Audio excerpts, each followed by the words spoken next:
विद्यार्थी मित्र नमस्कार. ग्रामीण विपणन रूरल मार्केट TY.BCom यामध्ये आज आपण ग्रामीण बाजाराचे घटक आणि वर्गीकरण या संदर्भात या ठिकाणी आज चर्चा करणार आहोत. तर आज आपल्याला माहीत आहे की ग्रामीण बाजाराचे घटक कोणते, त्यांचं वर्गीकरण कशा स्वरूपात केले जाते या संदर्भातली चर्चा पाहत असताना आपल्याला खरेदीदार आणि विक्रेता मध्ये वस्तू आणि सेवांच्या विनिमयासाठी देवघेवीसाठी बाजार ही एक सामाजिक आणि आर्थिक संस्था पायाभूत सुविधा पुरवते. जे काही अनेक ग्राहक आणि विक्रेते असतात यांच्यामध्ये वस्तूची देवघेव करत असताना किंवा देवघेव करण्यासाठी जी काही विविध कार्ये विविध सेवा पुरवावी लागतात त्या सर्व पुरवण्याचं काम या ग्रामीण विपणनमध्ये आपल्याला पाहायला मिळतं. आणि मग या पायाभूत सुविधा फार महत्त्वाच्या असतात आणि त्यातूनच पायाभूत सुविधामधूनच मार्केट अस्तित्वात येतं.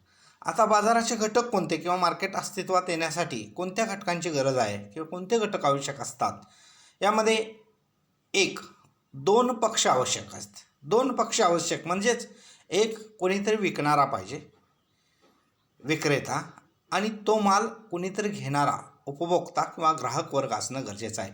यालाच दोन पक्ष म्हणतात आणि हे दोन पक्ष असतील तरच खऱ्या अर्थाने मार्केट होऊ शकतो किंवा बाजार अस्तित्वात येऊ शकतो. दुसरा आहे व्यवहारासाठी मालाचे अस्तित्व.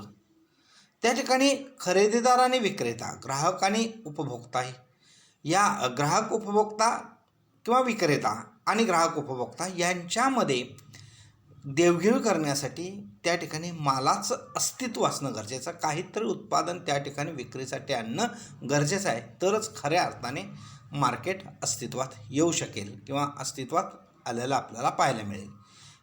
तिसरा घटक आहे व्यावसायिक संबंध.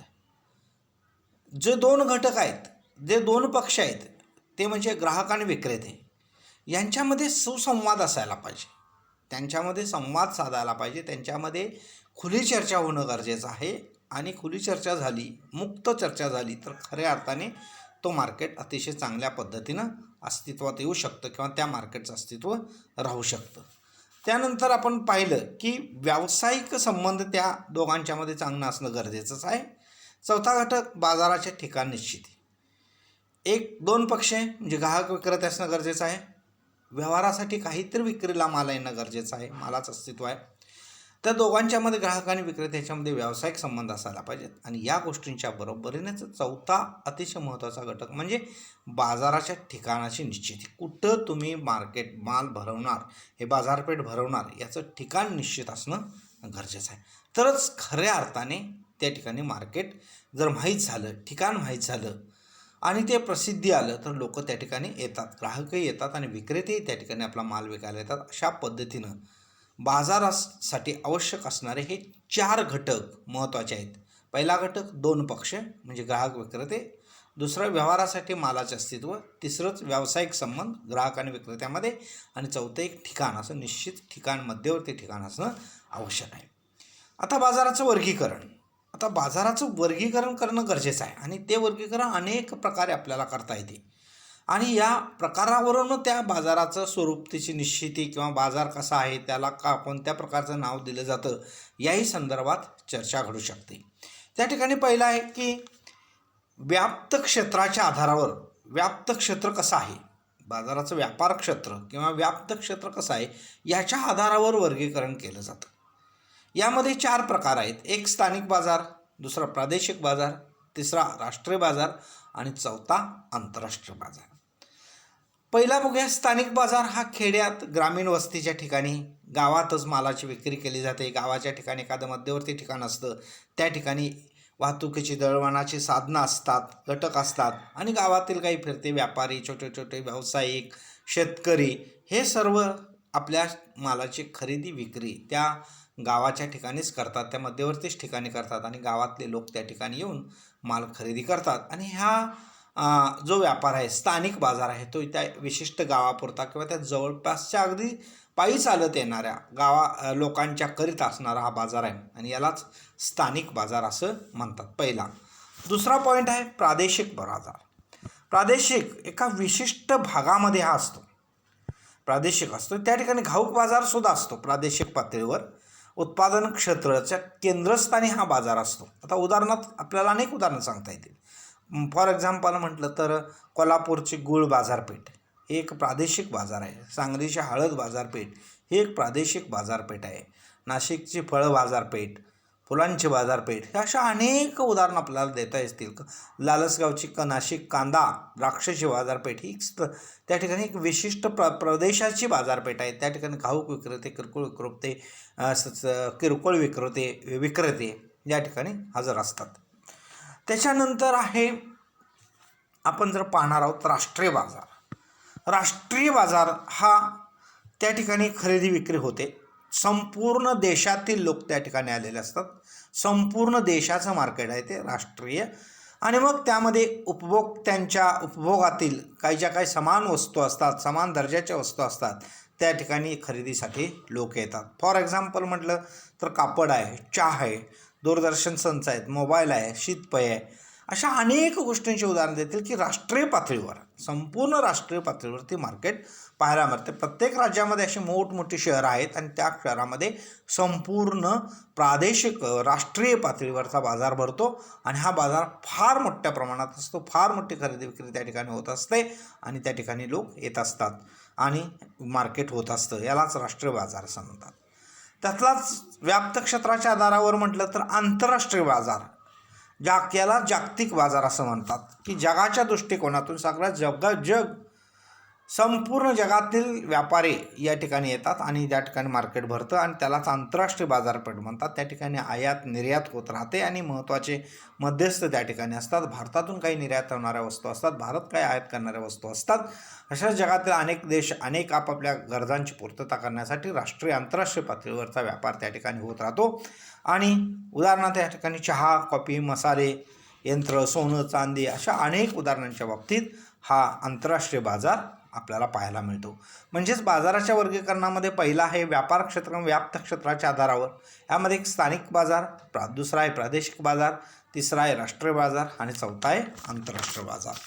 दुसरा प्रकार आहे स्थान कसं आहे, लोकेशन कसं आहे, या निकषावर आधारित वर्गीकरण. बाजारांचं वर्गीकरण आपल्याला पाहायचं आहे.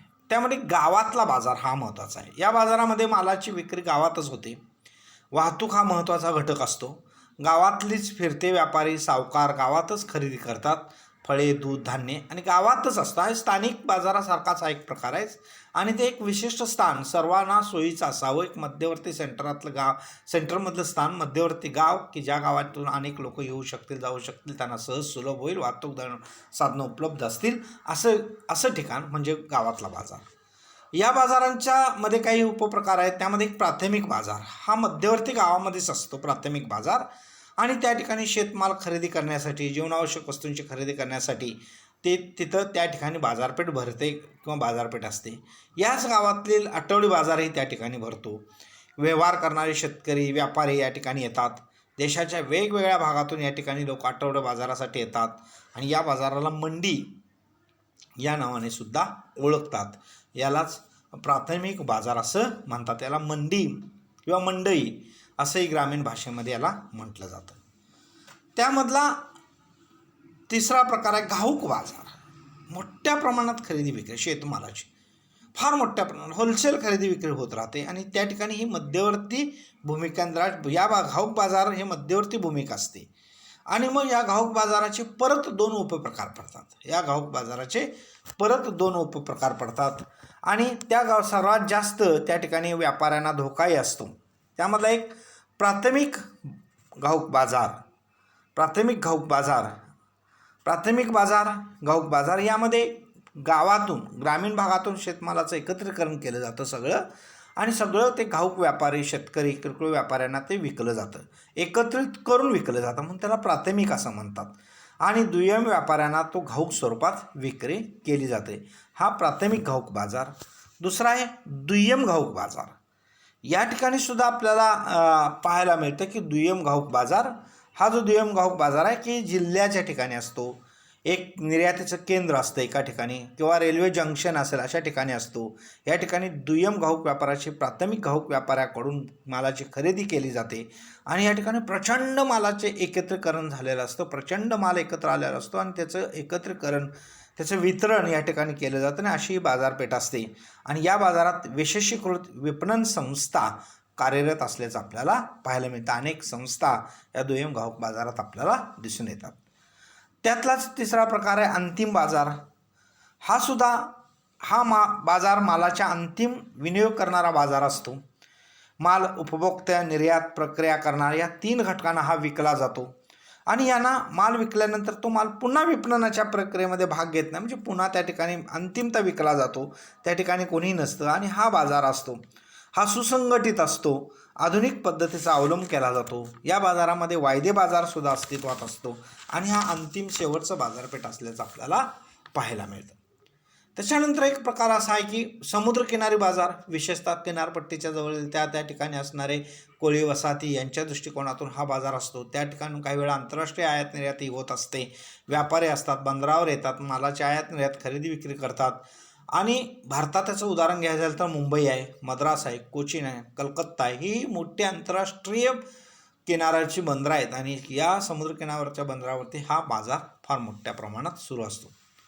त्याच्यानंतर जत्रा हा एक प्रकार आहे. आपल्याला माहीत आहे की पर्यटन स्थळं किंवा तीर्थक्षेत्राच्या ठिकाणी असा बाजार भरतो आणि याचा कालावधी 15-20 दिवसाचा असतो. आणि भारतात 1700 ठिकाणी अशा प्रकारे जत्रा भरतात आणि या ठिकाणी अन्नधान्य असेल, जीवनावश्यक वस्तू असतील, जनावरे असतील, या पशुधन असेल, शेतीसाठी अवजारे असतील यांची विक्री होते. आज विशेषतः काही गाड्या, 4 व्हीलर 2 व्हीलर गाड्यांचं मार्केटही त्या ठिकाणी आलेलं आहे. इलेक्ट्रॉनिक वस्तूची बाजारपेठ त्या ठिकाणी भरते. मोठ्या कपड्यांचे व्यापारीकरण त्या ठिकाणी होत असल्याचं आपल्याला दिसते. हा जत्राचा आहे. याच्यावरून जर आपण पाहत असेल तर या मार्केटमध्ये आपल्याला काही गोष्टी या दिसून येतात आणि यामध्ये आपल्याला ज्या गोष्टी असतात ती बाजाराचा कालावधी या निकषावरून याचं वर्गीकरण केलं जातं. बाजाराचा कालावधी कसा आहे आणि या बाजाराच्या कालावधीवरूनही त्याचं वर्गीकरण आपल्याला पाहायला मिळतं. एक अल्प कालावधी, अगदी थोडासा कालावधी, काही तासाकरता, काही दिवसाकरता हा बाजार भरतो. काही नाशवंत मालाची विक्री ह्या ठिकाणी होते. विशेषतः आपण बघितलं तर मच्छी, मासे पालन त्या ठिकाणी हा बाजार भरतो. भाजीपालाचा भरतो. दुधाची मागणी, त्याच्या पुरवठ्यानुसार किमती ठरतात आणि अगदी कच्चा नाशवंत माल या ठिकाणी असतो आणि काही एखाद्या दिवसासाठी हा कालावधी असतो. दुसरा आहे दीर्घ कालावधी. या बाजाराचा कालावधी दिवसापेक्षा जास्त असतो. त्या ठिकाणी टिकाऊ मालाची विक्री होते. कालखंडात माल साठवता येतो. दीर्घ कालावधी, उदाहरणार्थ अन्नधान्य, फार मोठ्या बाजारपेठ शहरामध्ये आपल्याला पाहायला मिळतात. त्यानंतर कायमस्वरूपी बाजार हा दररोज भरतो. त्या ठिकाणी माल सदैव उपलब्ध असतो. मार्केट हे शहराच्या ठिकाणी मध्यवर्ती ठिकाणी असते. त्या ठिकाणी टिकाऊ मालाची विक्री होते. अनेक प्रकारे हा माल अनेक वर्ष टिकतो आणि त्या ठिकाणी हा माल असतो. उदाहरणार्थ यंत्रसामुग्री अशी असते कायमस्वरूपी. त्यानंतरचा चौथा प्रकार आहे व्यवहाराच्या आकारमानानुसार वर्गीकरण. बाजाराच्या अनेक पद्धतीचे वर्गीकरण आपण पाहू शकतो. यामधला एक प्रकार आहे की आकारमान. त्याचा आकारमान कसा आहे यावरून त्या बाजाराचं वर्गीकरण. घाऊक बाजार, यामध्ये मालाची मोठ्या प्रमाणात खरेदी विक्री होते. नेहमी एका मोठ्या गावात किंवा शहरात अशा प्रकारची खरेदी विक्री होत असते. हा घाऊक बाजार, याला प्राथमिक घाऊक बाजार, दुय्यम घाऊक बाजार असेही याचे 2 उपप्रकार पडू शकतात. घाऊक म्हणजेच होलसेल, मोठ्या प्रमाणातली खरेदी विक्री या ठिकाणी पाहता येते. त्याच्यानंतर किरकोळ बाजार, हा किरकोळ स्वरूपात मालाची विक्री होते. त्या ठिकाणी अनेक उपभोक्ते किरकोळ स्वरूपात खरेदी विक्री होत असतात आणि हा किरकोळ बाजार व्यवहाराच्या अगदी छोटा बाजार असतो, व्यवहारावरून ठरतो. व्यवहाराच्या स्वरूपावरून, व्यवहाराचं स्वरूप कसं आहे तसंही मार्केट आपल्याला पाहायला मिळतं. कशा पद्धतीचं स्वरूप आहे आणि त्या स्वरूपानुसार सुद्धा मार्केट होत असल्याचं आपल्याला पाहायला मिळतं. व्यवहाराच्या स्वरूपानुसारही मार्केट आपल्याला त्या ठिकाणी अस्तित्वात असतं. आणि यामध्ये रोख बाजार, रोख त्या ठिकाणी उधार नाही, रोख विनिमय होतो, त्याला रोख बाजार असं म्हणतो. वायदे बाजार, या ठिकाणी काय विशिष्ट वेळ दिली जाते पैसे परत करण्याची आणि वर्तमान काळात व्यवहार होतात आणि ते भविष्य काळात पूर्ण केले जातात, त्याला वायदे बाजार असं म्हणतात. अशा पद्धतीनं आपल्याला या ठिकाणी या बाजारांच्या वर्गीकरणाच्या बाबतीत आपण चर्चा करू शकतो. त्याच्यानंतरचा एक प्रकार आहे स्पर्धेच्या श्रेणीनुसार वर्गीकरण. स्पर्धा, मार्केटची जी स्पर्धा आहे त्यावरून सुद्धा वर्गीकरण केलं जातं. यामध्ये पूर्ण स्पर्धेची बाजारपेठ ही जी आहे यामध्ये असंख्य ग्राहक विक्रेते असतात. एकच किंमत असते. मालाची किंमत मागणी पुरवठ्यानुसार ठरते. बाजाराचे ग्राहक आणि विक्रेते या दोघांनाही ज्ञान असतं आणि एका भौगोलिक क्षेत्रामध्ये एकच किमतीनुसार एका विशिष्ट ठिकाणी अशा प्रकारचं कुठलीही जाहिरात नाही, वाहतूक खर्च नसतो अशा प्रकारची बाजारपेठ म्हणजे याला पूर्ण स्पर्धेची बाजारपेठ असं म्हणतात. दुसरा प्रकार असतो तो अपूर्ण स्पर्धेचा. आणि या अपूर्ण स्पर्धेच्या बाजारपेठेमध्ये पूर्ण स्पर्धेपेक्षा वेगळं स्वरूप आपल्याला पाहायला मिळतं आणि पूर्ण स्पर्धेपेक्षाही वेगळी बाजारपेठ असल्यामुळं ह्याच्या अनेक उपप्रकार आपल्याला पाहायचे आहेत आणि या सर्व घटकांचा उपप्रकारांचा आपण पुढच्या तासामध्ये चर्चा करणार आहोत. अशा पद्धतीनं आज आपण या ठिकाणी बाजार आणि त्यांचं वर्गीकरण या संदर्भात चर्चा केली. बाजाराचे घटक कोणते आहेत त्या तसेच बाजाराचे वर्गीकरण, मग व्याप्त क्षेत्राच्या आधारावर बाजार, त्यानंतर आपण त्याचे 4 प्रकार बघितले, त्यानंतर स्थानानुसार वर्गीकरण त्याचेही प्रकार बघितले, परत घाऊक बाजार, अंतिम बाजार त्याचेही आपण प्रकार पाहिले, त्यानंतर समुद्रकिनारी, जत्रा, बाजाराच्या कालावधीनुसार, अल्प कालावधी, दीर्घ कालावधीनुसार, कायमस्वरूपी बाजार अशाही पद्धतीने आपण बाजार बघितले. या ठिकाणी कालावधी कसा आहे त्यावरून घाऊक बाजार, किरकोळ बाजार याही संदर्भात चर्चा केली. रोख स्वरूपाचा बाजार, वायदे बाजार यांचीही आपण या ठिकाणी चर्चा केलेली आहे. तसेच स्पर्धेनुसार पूर्ण स्पर्धा इथपर्यंत आपण चर्चा केलेली आहे. पुढच्या तासाला आपण याच्या पुढील भागाची चर्चा करत आहोत. धन्यवाद.